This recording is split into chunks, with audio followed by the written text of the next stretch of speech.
kwa niaba ya Waziri wa TAMISEMI Profesa Riziki Shemdoe,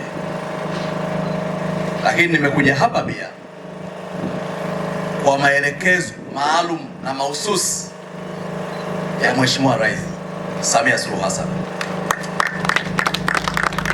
Mheshimiwa Rais, kama ambavyo mmetangulia kusema, ameleta bilioni 138 za Tanzania ziweze kuboresha miundombinu ya barabara zetu ndani ya Ilala, lakini vivyo hivyo fedha amepeleka maeneo mengine ya mkoa huu wa Dar es Salaam. Anachukizwa sana Mheshimiwa Rais na hii habari ya kwamba kashatoa fedha halafu watu hawafanyi kazi. Barabara hii ikiendelea kukaa hivi, thamani ya ardhi maeneo haya inashuka, watu hawawezi kufanya uwekezaji hapa.